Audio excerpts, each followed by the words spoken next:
Good morning all.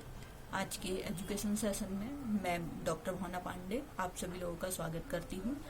मेरा आज का जो इम्पोर्टेंट टॉपिक है डिस्कशन का वो है diagnostic test and remedial teaching. तो सबसे पहले हम चर्चा करते हैं डायग्नोस्टिक टेस्ट क्या होता है। मैंने इससे पहले जो अपनी अपलोड की थी अचीवमेंट टेस्ट पे अपलोड कर रखी है। अब हम बात कर रहे हैं डायग्नोस्टिक टेस्ट। ये अचीवमेंट टेस्ट का ही एक भाग आप समझ सकते हैं। मैंने वहां पर कहा कि छात्रों को पहचाना जाता है, मूल्यांकन किया जाता है कि कौन कैसा स्टूडेंट है, उनका जांच किया जाता है, अच्छे और बुरे उनकी कमियों को और उनकी अच्छाइयों का पता लगाया जाता है। तो डायग्नोस्टिक टेस्ट में उन कमजोरियों को पता लगा करके उन्हें दूर करने का प्रयास किया जाता है। वहां पर अचीवमेंट टेस्ट में तो आकलन कर दिया कि ये बच्चा कमजोर है, ये बच्चा अच्छा है। अब डायग्नोस्टिक टेस्ट में उसकी कमजोरी का पता लगाया जाता है। तो डायग्नोस्टिक टेस्ट, अब हम इसके अर्थ की ओर जाते हैं। डायग्नोस्टिक टेस्ट को हिंदी में निदानात्मक परीक्षण कहते हैं, यानी कि ऐसा परीक्षण जिसके द्वारा बालक की समस्याओं का पता लगाया जाता है कि आखिर बालक को समस्या किसी विषय में है या विषय के पर्टिकुलर टॉपिक में है, उस चीज को जाना जाता है।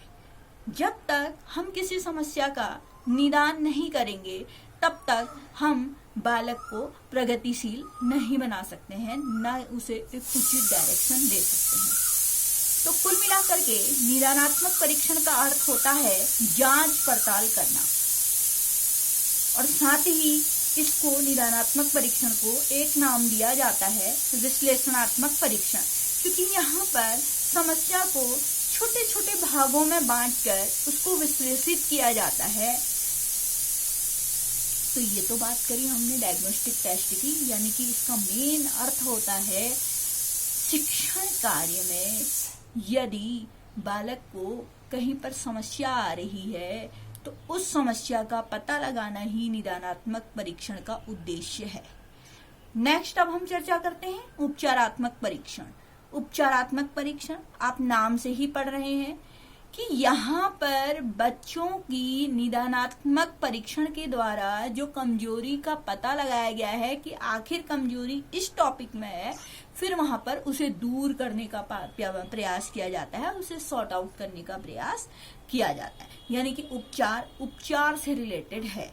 यहाँ पर बच्चे की कमियों को सिर्फ जांचा ही नहीं जाता है कि कमी कहाँ पर है, उन्हें जांच करके उन्हें दूर किया जाता है। साथ ही ये जो उपचारात्मक परीक्षण है, ये बिन निदानात्मक परीक्षण के उपचारात्मक शिक्षण हमेशा अधूरा होता है। शिक्षण तो हम सभी जानते हैं और शिक्षण एक नॉर्मल प्रक्रिया होती है, लेकिन यह उपचारात्मक शिक्षण नॉर्मल प्रक्रिया से बहुत उत्तम प्रक्रिया होती है, इसलिए इसे उत्तम शिक्षण कहा जाता है। क्योंकि यहाँ पर उपचारात्मक शिक्षण के द्वारा बालक को उसकी मनोदिशा को, साथ ही उसकी मनोवृत्ति को सुधारा जाता है।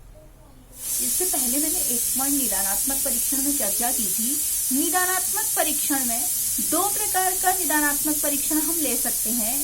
निदानात्मक परीक्षण दो प्रकार का हो सकता है, एक स्वास्थ्य संबंधी निदान, दूसरा शिक्षण संबंधी निदान।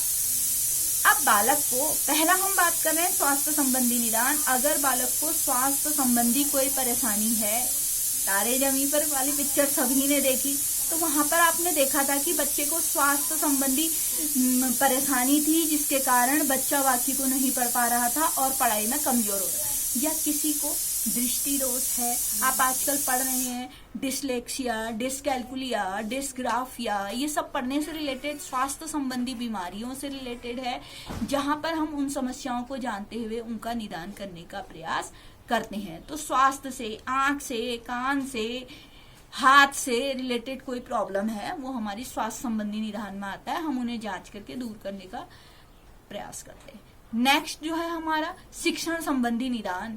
अब शिक्षण संबंधी निदान, मैंने बालक को गुणा दिया 2 अंकों वाला, लेकिन बालक वो 2 अंकों वाला गुणा कर नहीं पा रहा है, या मैंने बच्चे को इमला लिखने को कहा, वो इमला में वाक्य सही नहीं लिख पा रहा है, तो वहां पर शिक्षण संबंधी निदान है। वहां पर शिक्षण संबंधी बच्चों की कमजोरियों का पता लगाया जा रहा है। तो निदान दो प्रकार का होता है।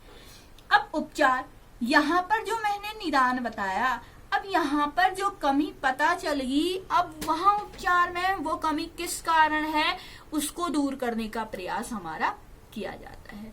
तो कुल मिलाकर के एक हमारा अचीवमेंट टेस्ट फलदायी तभी होगा जब वो उसके बाद निदानात्मक परीक्षण और उपचारात्मक शिक्षण अगर कराया जाए। अब मैं थोड़ा अंतर की ओर बढ़ रही हूँ। निदानात्मक परीक्षण और उपचारात्मक परीक्षण में अंतर क्या होता है, तो अभी मैंने थोड़ा बहुत आप लोगों से डिस्कशन किया है, अब आप अंतर देख लीजिए। फर्स्ट अंतर आप देख रहे हैं, निदानात्मक परीक्षण में बालक की कमजोरियों का पता लगाया जाता है। अब उपचारात्मक शिक्षण में मैंने पहले ही आपको बताया, उपचारात्मक शिक्षण में बालक की कमजोरियों को दूर करने का प्रयास किया जाता है या दूर किया जाता है। नेक्स्ट, अगर शाब्दिक अर्थ की ओर जाएं तो निदानात्मक का शाब्दिक अर्थ होता है जांच पड़ताल करना, यानी कि समस्या की तह तक जाना, उसकी जांच पड़ताल करना। और हम उपचारात्मक के अगर शाब्दिक अर्थ की ओर जाएं तो उपचार करना, यानी कि यहाँ पर समस्या की जांच पड़ताल के बाद उसका उपचार किया जाता है। नेक्स्ट अंतर की ओर बढ़ते हैं। निदानात्मक परीक्षण में बालक समस्या में रहता है, अर्थात अप्रसन्न रहता है। इधर देखिए आप, उपचारात्मक शिक्षण में उपचार मिलने पर बालक प्रसन्न हो जाता है, उसमें प्रसन्नता का भाव आ जाता है। नेक्स्ट पॉइंट देखिए, निदानात्मक परीक्षण का मुख्य उद्देश्य विश्लेषण करना है। तभी मैंने आपको आगे इसका नाम बताया था, मैंने कहा कि निदानात्मक परीक्षण को विश्लेषणात्मक परीक्षण भी कहते हैं, यानी कि यहाँ पर समस्या को छोटे छोटे भागों में बांटा जाता है और हर भाग को विश्लेषित करते हुए उसका ध्यान दिया जाता है। नेक्स्ट, उपचारात्मक शिक्षण का उद्देश्य बालक को उचित दिशा में अग्रसर करना होता है। नेक्स्ट, निदानात्मक परीक्षण में यहाँ पर छात्र की दोषपूर्ण आदतों, मनोवृत्तियों के कारणों का पता लगाया जाता है और उपचारात्मक में यहाँ पर छात्रों की दोषपूर्ण आदतों एवं मनोवृत्तियों को समाप्त या दूर किया जाता है। नेक्स्ट अंतर हम देख रहे हैं, निदानात्मक परीक्षण, यह परीक्षण शिक्षक अधिगम प्रक्रिया के मध्य में व अंत में किया जाता है। उपचारात्मक परीक्षण का प्रयोग कब करते हैं हम? निदानात्मक परीक्षण के बाद ही किया जाता है। तो ये मैंने थोड़ा आपको निदानात्मक उपचारात्मक के बारे में थोड़ा सा बताया। Okay, thank you.